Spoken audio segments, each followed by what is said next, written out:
Reads the first cannabis cafe in the U.S. opens in Los Angeles. It seems like West Hollywood created 8 cannabis consumption licenses, and more than 300 applicants applied to see if they could get it. And Lowell Farms was granted the first ones.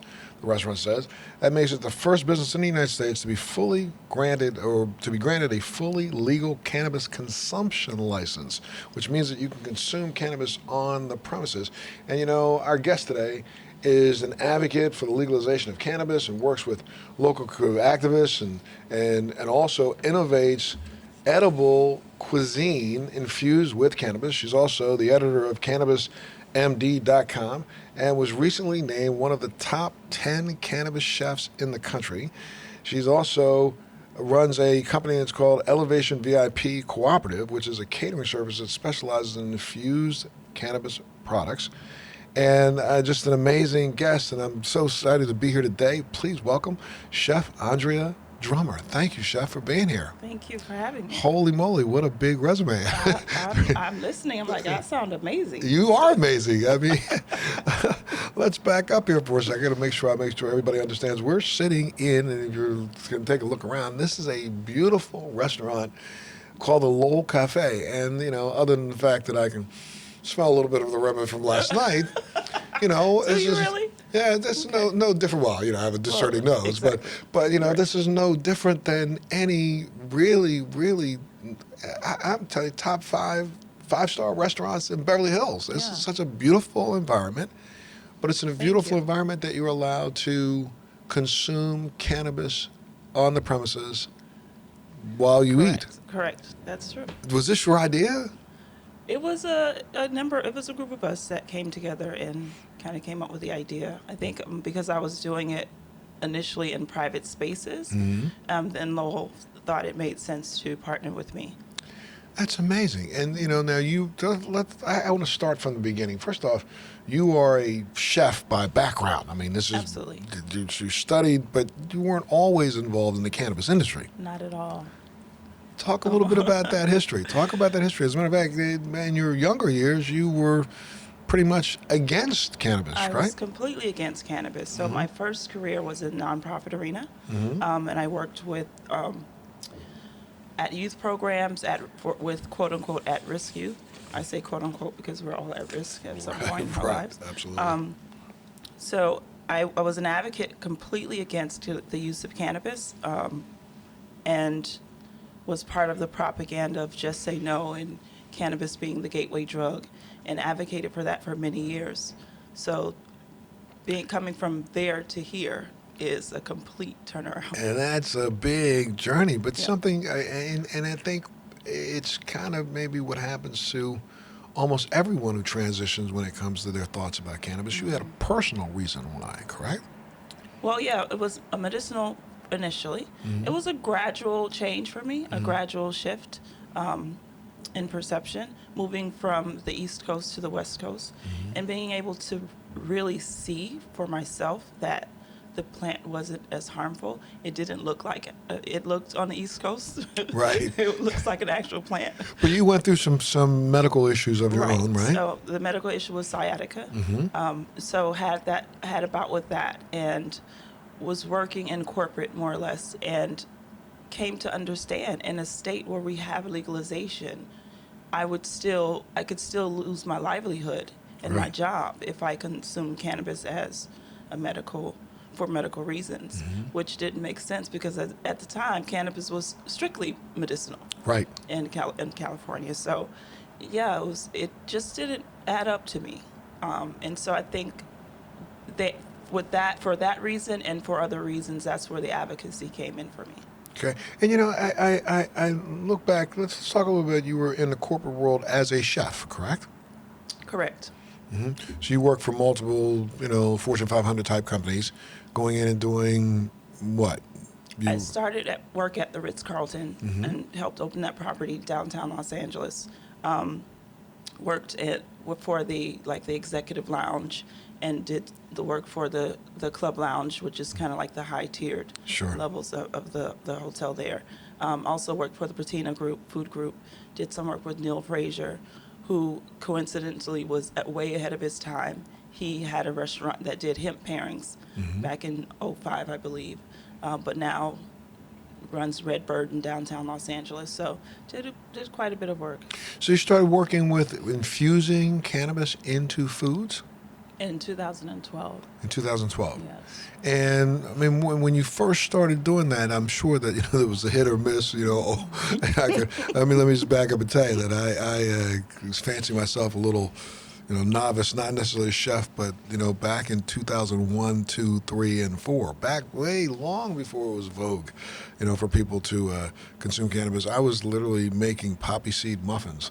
That I'll for 100% disclosure, I got myself in trouble a few times because I was literally I'm not a chef, but I fancy myself a fairly decent cook. But I was literally making my own ganja butter and infusing. I'll tell you a very funny story. I've been for 20 years, long before again it was vogue. I've been a kief consumer rather than a flower consumer. Right. So back in 2001, 2002, I was taking like full 2-3 ounces of kief, putting it into a pan, putting it on low, Wow, that's intense. and then taking butter, putting butter, or I was even using vegetable glycerin in a pan, and I would simmer this for like 3 days, and I make sure I simmer it so that it wouldn't bubble. I'd walk by, I had to I'm telling you, I funked out my entire floor of my apartment complex. People were, you could smell it 4 blocks away, but I made a really, really, really rich, I don't know what I want to call it, and I used that as the butter and put it in poppy seed muffins. So I was taking this amalgamation, slap it in the muffins, and making the little teeny muffins, right? And I put them in a bag. And I can remember, for me, I've been since my diagnosis with MS, I've been a cannabis consumer. So I had a fairly high tolerance, not recognizing that the majority of human beings couldn't tolerate what I could tolerate. So I'd eat maybe 2 of these muffins in a day. But, I'd have somebody show up at my house, and before I could stop them, they'd be in the kitchen, and they'd grab a muffin, pop a hole in their mouth, and I'd be like, "Oh, good night, sweet prince." I'll see you tomorrow. Or in a few days. Yeah, in a few days. No kidding. I mean, literally. So when you first started, was it a hit and miss? Or? Oh, yeah. I mean, coming from, because it wasn't a very long stretch between graduating Le Cordon Bleu, which is the land of French cuisine, i.e. butter. So when I made my first butter, I was like, oh, butter tastes good. Let's just put more in there. That makes sense. Yeah, that's the one. I did that too. Put a little bit more in there. Yeah. So I got in trouble a bit, but the good thing was that the flour that I was using was high in CBD. Got it. So there was a better balance, all the same. Yes, I remember Trial now. and error. That was another thing for me. Like back in 2002, 3, I started searching out higher CBD strains. But again, when you were talking about kief, and I would take the higher CBD kief and go, I better put a little bit more of this THC stuff in there. Just, man, look, no measuring spoon, just dump a little bit more in, come up with this nice, good little. I don't know what I never really had a name for it. It wasn't. Because after it was done, it really wasn't butter. It was kind of like a sludge. Oh, wow. So I mean, I literally, instead of straining it out, I was taking that sludge and putting that into poppy seed muffins, and you can just recognize how heavy a hit that was. That's a brand. You need to bring that back. Maybe I will. I'll come back. Sludge. I'll show you how I did it here. Yeah, that's cool. So. You move forward. You started first with really what I guess was Elevation VIP, right? Correct. That was your catering service. It was more or less a catering service, very, if you will, exclusive. So the idea was always to bring it to a broader audience. But I did private events and also EP'd a series with Spotify and serviced the likes of Wiz Khalifa and Wale and Ty Dolla $igns at these dinner series called Breaking Bread. Sure. And so they would consume like a 4 or 5 course meal infused, but go on to smoke their own product. Right, if they could, right? Oh, they could. Oh yeah. It was very funny. Wiz did a video saying that if there was one person in the world he wanted to smoke with, was me. I was like, yeah, come on, man, let's do it. Whenever you're ready, for sure. Yeah, and so that series played well. I think I caught one of those episodes. And so then talk a little bit more about the evolution. So you started with and Started then with that. I'm sure that the name then took off here in California, right? Elevation? Yeah, Elevation. Not quite. Really? No. I think my name was out there. So in came Lowell, because what was happening was a guest would come and bring their own product, Right. and sometimes it was often very crude. So I Gotcha. wanted to offer something that was along the lines of, added services to my brand. And I met up with Lowell, and they were happy to sponsor the dinners. So they would bring in their product, and the guests loved it. And let's talk about the dinner. When you say sponsor a dinner, it was kind of a tutorial dinner, right? I mean, where you literally would walk a person through each course, explaining why you infuse the way you infuse. Oh, absolutely. So it was pairings. So here we do the pairings separate from each other. Right. But the pairings were directly infused into the food. And so I would, announce the particular strain that I was using, whether it was California Blue Dream or OG Kush or Lemon Haze, and why I paired it with that specific cuisine. Gotcha. And then each was mapped out, like, this is 5 milligrams, this is 15 milligrams, and sometimes I would infuse on site because their tolerance was very high. Sure. I mean, do you notice, and let's talk a little bit about infusing in prepared products. Do you like to infuse and then put it in the oven and go ahead and cook it out, or do you infuse after you've cooked the food itself? I infuse after I Yeah. cook the food. I wish, I hate to say it, but it's for 10 years I've been saying this. I do Right. not get why we have these television programs where you see people putting ingredients in and sticking something in the oven. You've just burned off. No, first off, half the terpenes are gone. Exactly. So, and then you've adulterated what's left of the fats and lipids.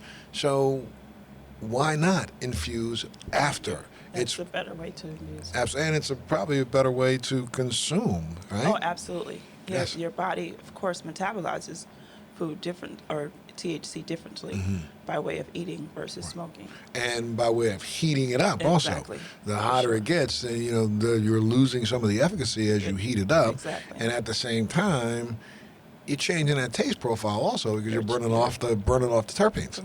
Completely changing the profile of the flavor profile of the food. What's your favorite what's your favorite food to infuse?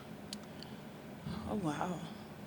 If you had to pick That's something, if you were going to make a meal for yourself right now, if we were going to have something, it's early morning right now, so it's real early in the morning right this second. So if you were going to consume something or prepare something for me, understanding that, again, I have a pretty high tolerance. I mean, my tolerance is kind of almost through the roof.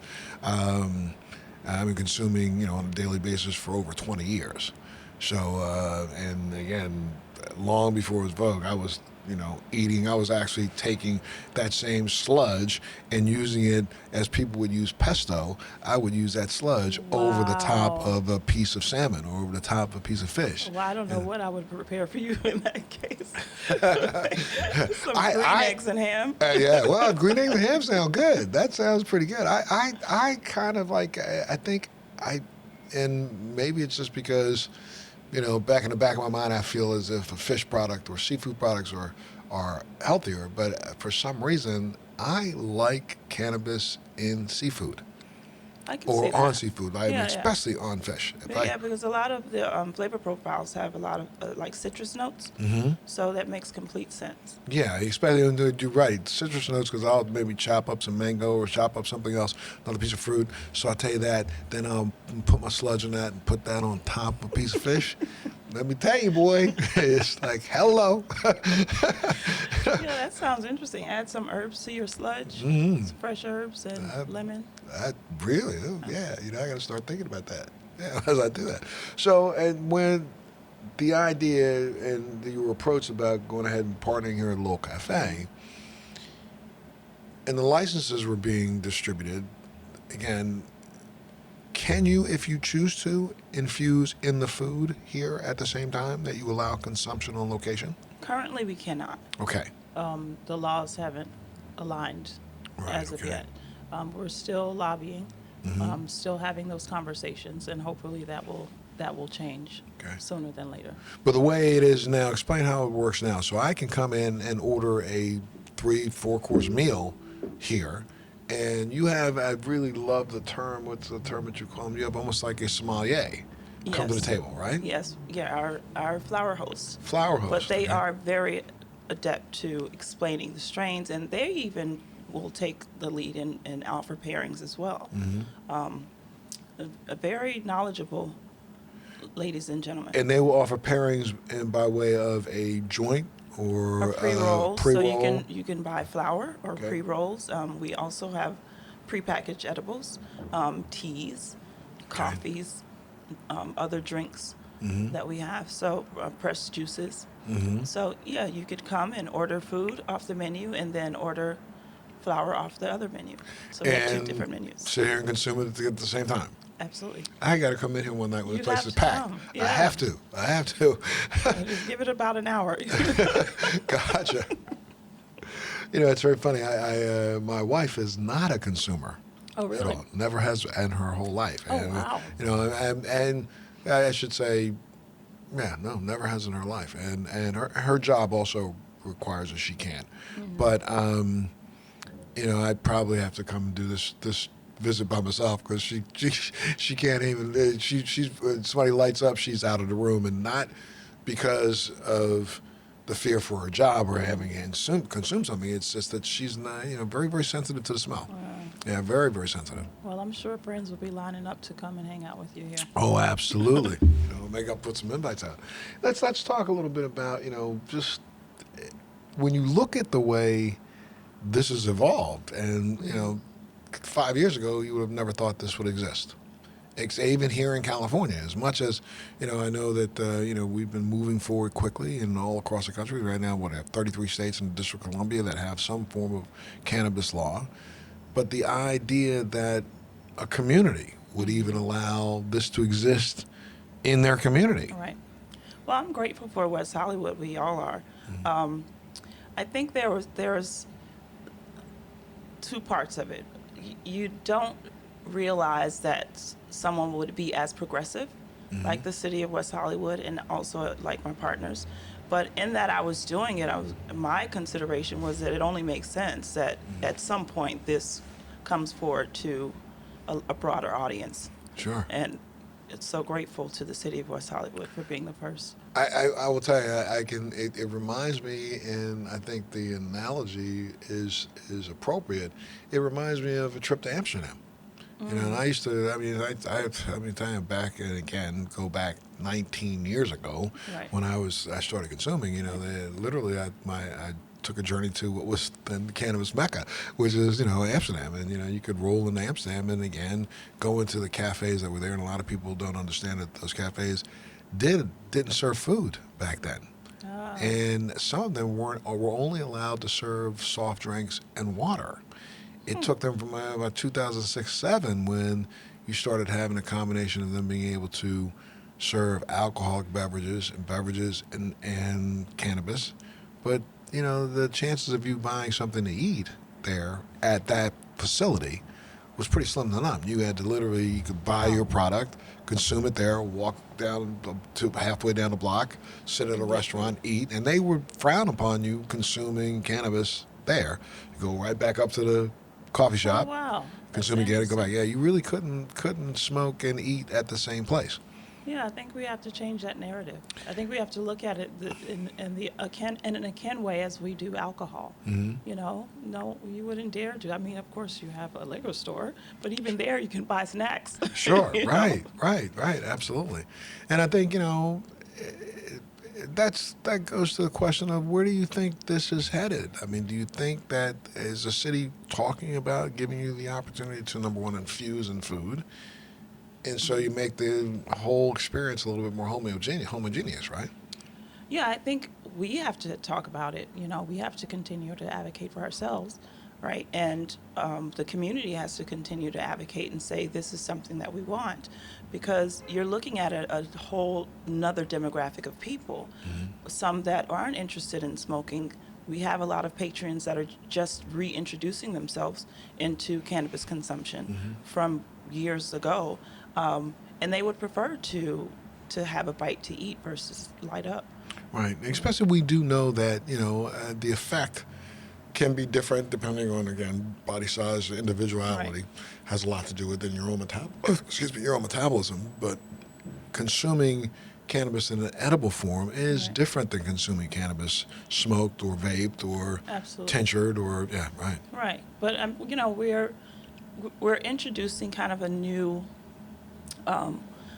the evolution of edibles, if you will, and so we're changing the narrative from the pot brownies that were highly dosed, and we're able to walk the guests through the experience. So because a lot of it is fear based, of course. Right.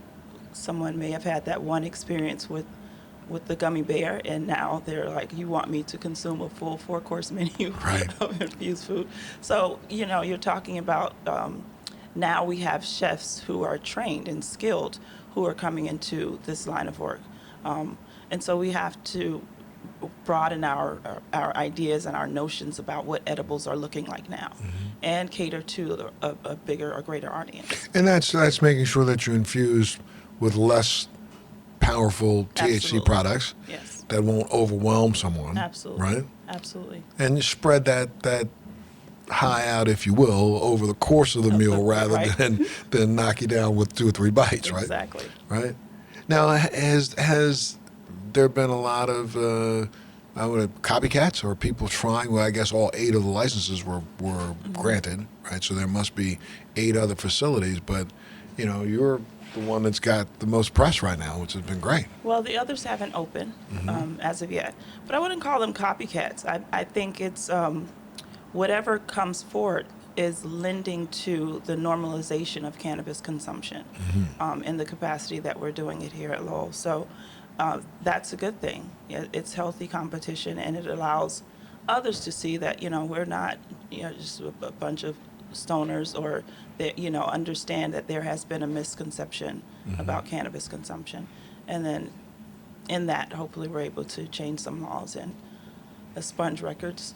Yes. And get some people out of prison. That's the next spot. I Right. think where most of the advocacy needs to go. I mean, it really is ridiculous with the fact that, this has been, vilified and Yes, used absolutely. as a enslavement tool more than it has been used as, some way of protecting society. Exactly. Yeah. So we have to speak to that, and I welcome all of the copycats to help us forward that message. Now, how many people does the restaurant hold? I think the capacity is 200. 200. And there are nights when this is standing room only. There are nights that we're not open full time as it stands, but there are nights that we've done 1,200 covers. Wow. Yep. And that's all by reservation, or a lot of it by A reservation. lot by reservation, a lot of walk-ins as well. And describe your typical, clientele. Or There give me isn't. the go ahead and talk about it. It's That's the the cross beauty section. of it. Yeah, we right? don't have a typical clientele. From 1 hour to the next, the demographic changes. The other evening I was here, and there were 4 older women in their 60s, 70s celebrating a birthday. Then we have artists that come in and hang out. We have just every demographic of people that you can imagine.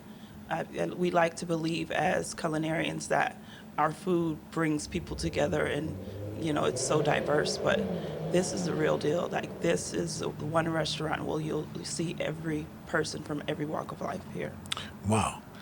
And I have to at least ask the question. So, have you had any complaints? People come in and say, well, first off, again, because you're not infusing the food, this is really more like a dispensary Right. with a restaurant. More So, or less. most people would be consuming what they would probably averagely or consume on their own at home before they even walked out the door. Yes, but cannabis is such a communal experience, and so this is long overdue and awaited. That one wants to be able to come in, and the same as I'm going to go to happy hour with the girls. Right. So you want to come to a place where you can enjoy cannabis in an open space and not be judged and feel safe, and know that our flower hosts will guide you through the experience. We have great recommendations. We have amazing product on our menu. So yeah, that it's not, you know, of course you're going to get some people's like, oh, I could have done this at home, because that's what we've done. That's the normalcy of, or how we've been pushed to the side as Sure. consumers. So now you have a space where you don't have to do that. You don't have to sit in the garage. And all of your food itself that you actually serve here is locally grown? A lot of it is absolutely farm to table. We are very careful in our sourcing, do seasonality as well. So yeah, absolutely, we use as many local growers as we possibly can. And does the Lowell Cafe own its own cannabis processing facility or its own grow? Do you have your own grow, or do you actually sub that out also? We sub a lot of that out, but we do have a facility, and we have a farm as well. And so you will take product from other farms. Oh, absolutely. Right. Yeah, and other products from other vendors as well. Yeah. Wow. So let's walk somebody through the typical menu. Is there yeah, of course you have. Let's talk a little bit about the great food that you're serving. You've got salads, soups. A lot of salads. We have shared plates. So what I wanted to do is, of course, start with the farm to table concept, but then also offer a lot of foods that lend to the cannabis consumption experience. So a lot of comfort foods, like we have jalapeno mac and cheese bites. We have vegan nachos. So we have a little something for everyone here. Gotcha. Yeah, little nachos, little vegan nachos. The vegan nachos are sounds pretty good. very popular. They're very popular. I can imagine. And now, will you, with 1,200 people a night, if you can get to that level, it's time for number 2.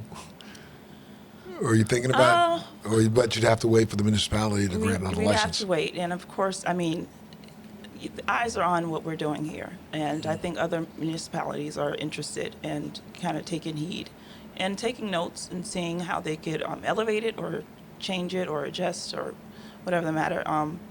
So I think everyone is open. I think we just want to get it right here first. Right. So Right. we'll see what happens. And what do you think you have to do to improve on yourself here? I don't know what we can do. Open longer hours? I don't know. Make more availability, right? Exactly. Because you're filled up.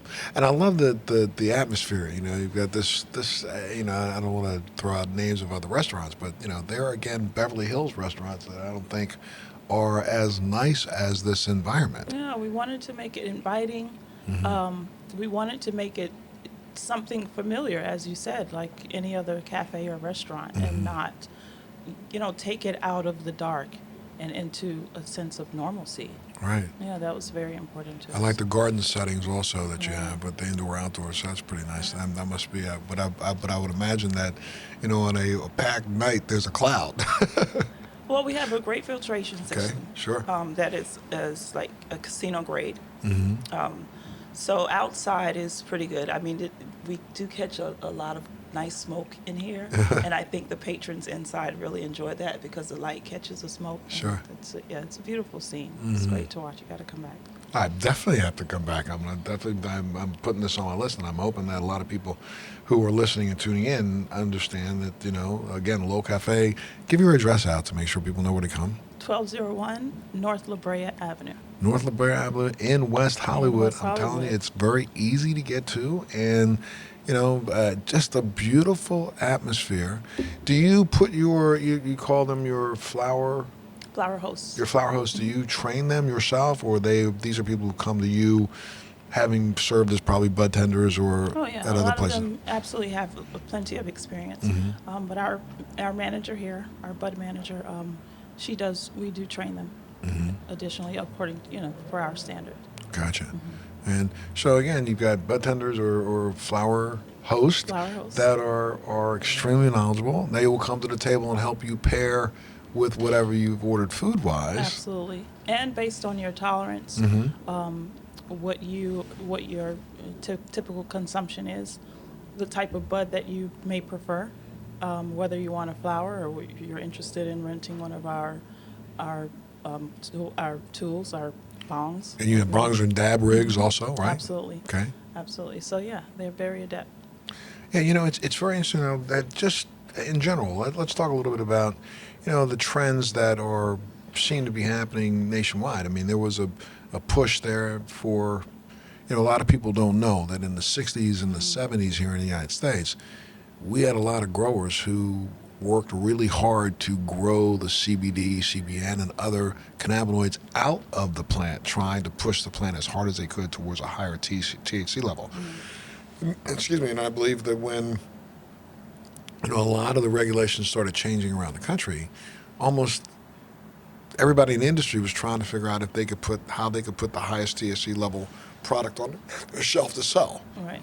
That worked for a little while, but now I'm hearing and listening and reading that the majority of consumers are really pulling back a little bit from the higher THC. Are you seeing that in what people order here?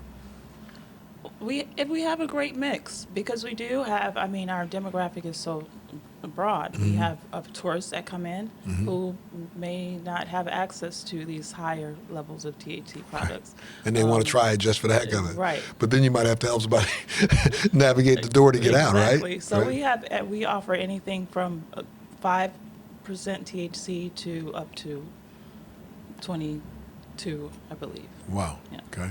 Good. And make sure that you give the warning signs out along the way, right? Absolutely. Right. But, a lot of our guests are locals, or they live in the California area. We have people that drive down from San Francisco, come from San Diego. So they absolutely understand. They are consummate cannabis consumers. But, again, we do get those tourists that come in. It's their first time, and we want to guide them through the experience because this isn't the what do they call it, Reggie, or the loud Right. they sell on the East Coast. Yeah, absolutely. A very different product. Yeah, I can imagine because I live in Miami right now and Okay. note very easily that the products that we have in very California and Colorado are extremely different. People can't even come close to what Absolutely. and the expertise about how to actually formulate on the East Coast and other cities around the country has Right. not even come close to out here. Right, because you don't have the freedom to grow. Right. And so that was one of the understandings that I came into is how do you properly judge a product or the flower if you don't have the freedom to grow it? So what you're seeing happening is completely different than what you have here. We have absolute cannabis purists here Right. in California. Right. Things like restaurants like this will help to destigmatize Absolutely. the whole idea of cannabis. But how do you think that's going right now? And California is one thing, but now you're from the East Coast, right? Right. You have probably have family members and friends from your past that are going, you do what? Absolutely. But some of my family members was like, oh, okay. And I was a little upset by that. I wanted a little more pushback because we'd all collectively judged it for so long. I do think because I've made such a complete turnaround that the possibility of destigmatizing cannabis it's great. I think we're in a good place. I think that the fact that Florida has some legalization there, and of course they're figuring it out. They're figuring it out. Right. And other states have come online to legalize in some capacity. I think we're headed in the right direction.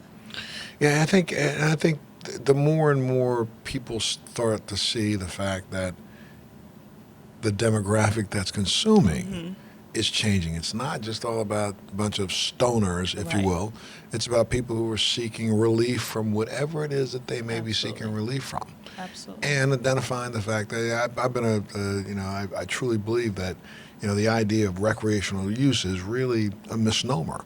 I think that the term really is just consumption because I think the person who's a recreational user has made a decision to use cannabis over alcohol or other things, Absolutely. and they've done so because there's an underlying reason. Right. And that underlying reason, I think, goes back to a medical reason, honestly, of some sort, whether or not they want to be able to sleep better, they want to be able to relax better, they want to be able to, lessen their pain. Right. There's an underlying reason why you choose cannabis instead of choosing alcohol. Absolutely. And so rather than call it recreational use or adult use, I think it's really all is medical use It's in a all sense. medical use. Correct.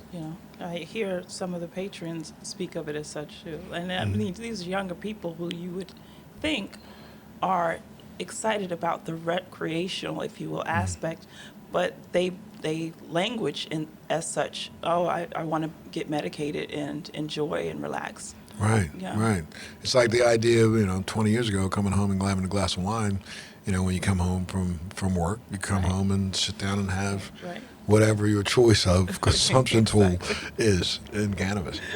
So, you've got the Lowell Cafe. What's next for Andrea? What's next for me? I have a few more books in the works. I hope to do some more shows and a lot of advocacy and really get in there to turn things around for people. And I don't know. I definitely think that a book that makes people understand. No, you don't take your cannabis, stick it in something, throw it in the oven for an hour, and Right. burn away half of Absolutely. what you purchased. Absolutely. Showing people how to infuse and how to garnish and how to season with. Because Right. I think you made the comment that cannabis is like another herb, right? It's like and an well, herb. that's what we call it, Right. herb anyway. Right, exactly. Yeah, why not use it like an herb, right? Exactly. Exactly. So I think we're going to move in that direction. And yeah, absolutely. I would love to do a book that teaches that.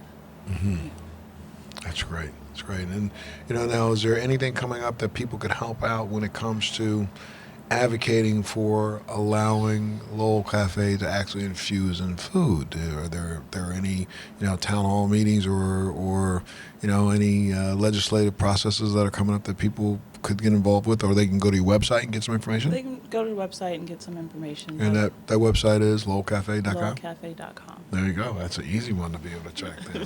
Andrea, I can't say thank you enough for joining us Thank today. you. Honestly, Thank this you has for been having wonderful. me. I want to make sure people understand. Again, I'm coming to you from the Lowell Cafe, which is really, the country's first of a kind restaurant that pairs cannabis with food products the same way that you would go to a restaurant and pair wine tastings with food Absolutely. products, and gives you an opportunity to consume on location and enjoy the atmosphere and enjoy camaraderie. And what is that old saying? Food does bring people together, Food does bring people together, as does cannabis. as does cannabis.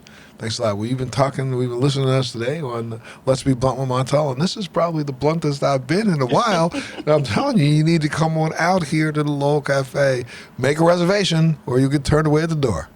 Thanks now.